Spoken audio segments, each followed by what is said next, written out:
Quand on connaît la difficulté, toute industrie confondue d'ailleurs, pour ces modèles de distribution directe et les déboires de certains acteurs plus spécifiquement dans l'insurtech, il me semblait intéressant de souligner cette tendance. Bienvenue à toutes et à tous dans Tonalité InsurTech. Comme à la fin de chaque mois, on se retrouve pour analyser les levées de fonds annoncées récemment en Europe. C'est l'occasion de décrypter la dynamique à l'œuvre en matière d'innovation dans l'assurance. Et si vous ne le connaissez pas déjà, le podcast revient chaque semaine sur l'innovation et la technologie au service de l'assurance à travers différents formats. On échange avec des personnalités qui font l'innovation, on décrypte les tendances majeures de la scène InsurTech ou encore on retrace l'histoire de startups qui ont fait l'actualité récente. Pensez donc à vous abonner pour ne pas rater le prochain numéro. Avant de se lancer dans l'analyse de la dynamique d'investissement, je souhaitais vous rappeler les derniers épisodes du podcast parus ces dernières semaines. Dans le cas où vous ne les auriez pas déjà écoutés, je vous invite donc à découvrir les numéros réalisés ce mois-ci. Le premier épisode s'intéresse à la notion de technologie au service des courtiers. On en a parlé avec Steven Le Guillon, CEO de Senna. C'était l'occasion de détailler les enjeux des courtiers en matière d'innovation et la manière dont la technologie peut aider à y répondre. Le deuxième épisode paru ce mois-ci était un numéro spécial IA dans l'assurance. J'y réunissais 3 épisodes parus précédemment pour illustrer les 3 tendances majeures qui, selon moi, structureront les impacts de l'IA le long de la chaîne de valeur de l'assurance. Le troisième podcast était l'occasion d'échanger à nouveau avec Steven Le Guillon, CEO de Senna. Il nous détaillait le positionnement de sa société, la manière dont elle développe des solutions mixant portage de risque et technologie pour les courtiers, et surtout les bénéfices qu'en retirent ses clients dans la distribution d'assurance. Tous ces épisodes sont évidemment à retrouver sur le fil de Tonalité InsurTech. Bonne écoute!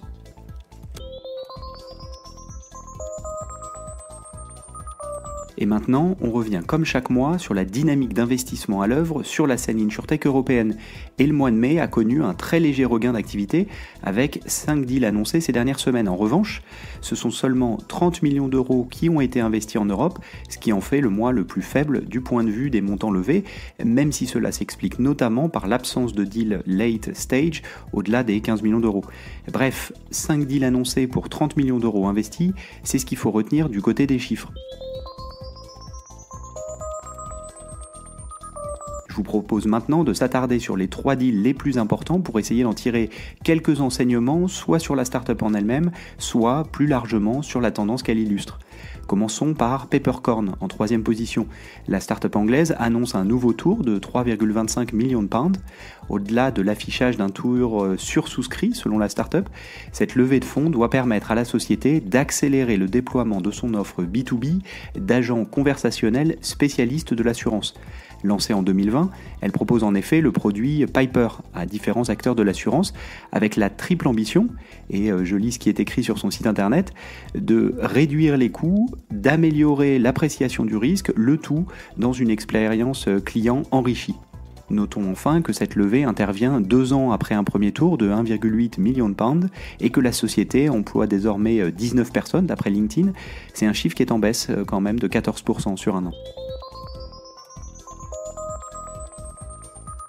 Le deuxième tour le plus important du mois a été annoncé par Insurama. La start-up espagnole annonce un tour de 8 millions d'euros, incluant notamment la conversion d'un bridge tenu, c'est en tout cas comme ça que je le comprends, il y a quelques mois déjà auprès de ses investisseurs historiques. Ce tour voit l'entrée du fonds All Iron Ventures et doit permettre à la start-up d'accélérer le développement de ses offres d'assurance en ligne. Lancée en 2018, la start-up avait levé un précédent tour de 5 millions d'euros il y a près de 3 ans. Elle propose des produits pour les particuliers, mais aussi pour les indépendants ou les petites entreprises. Et au-delà de la distribution sur son site internet, elle met en évidence des partenaires comme AliExpress, pour ne citer que le plus connu d'entre eux. Intéressant aussi, elle s'est développée bien au-delà de son marché domestique espagnol, en Italie et au Portugal, mais surtout en Amérique latine.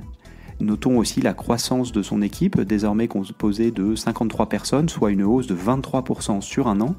Enfin, cette levée est aussi l'occasion pour la start-up d'indiquer avoir vendu 210 000 polices depuis son lancement. On reste sur les sujets de distribution avec Urban Jungle, qui annonce la levée la plus importante de la scène InsurTech européenne ce mois-ci. Elle lève 13 millions d'euros. Soulignons plusieurs caractéristiques intéressantes de ce tour, il me semble. Déjà, il est mené auprès des investisseurs existants. Ensuite, il intervient 2 ans après le dernier tour annoncé en mai 2022. Et enfin, il est sensiblement moins important que ce dernier, puisqu'à l'époque, c'était 19 millions d'euros que la start-up avait levé. Lancée en 2016, la société se focalise sur la distribution d'assurance habitation en ligne via son site internet. Un pur modèle de distribution directe monoproduit, donc. Cette levée doit financer la poursuite de sa croissance alors que son équipe a légèrement grossi de 7% en 1 an pour regrouper désormais 95 collaborateurs. Et du côté développement commercial, la start-up revendique 200 000 clients depuis son lancement. Ces différentes levées sont l'occasion de souligner qu'à peu de choses près, les 3 plus grosses levées du mois concernaient toutes des startups B2C.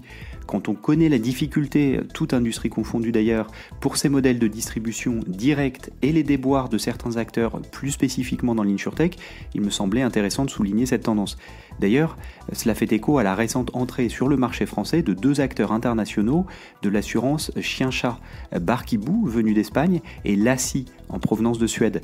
La seconde a formalisé ce mouvement d'ailleurs en nommant une personne en charge du marché français.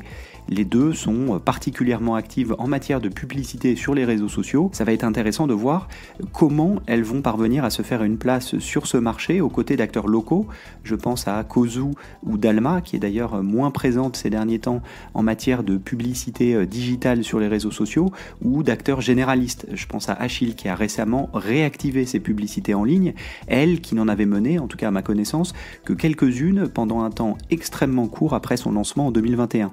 Et pour conclure sur cette tendance B2C, soulignons que plus d'un tiers de toutes les levées depuis le début de l'année ont été réalisées par de telles startups B2C. Par comparaison, c'était seulement 19% l'année dernière. Et rappelons aussi quelques grosses levées ces derniers mois. Je pense à Hélas Direct qui levait 30 millions d'euros en mars, ou Lassi, justement, qui levait 23 millions d'euros en novembre dernier. C'est ainsi que s'achève ce numéro de Tonalité InsurTech qui se concentre désormais sur les chiffres et tendances en matière d'investissement. Pour aller plus loin, je vous invite à découvrir les autres épisodes parus ces dernières semaines dans lesquels je partage mes réflexions sur les derniers mouvements de marché, mon analyse des innovations récentes en matière d'assurance ou encore mes lectures d'articles sur des technologies qui vont impacter l'industrie. À bientôt!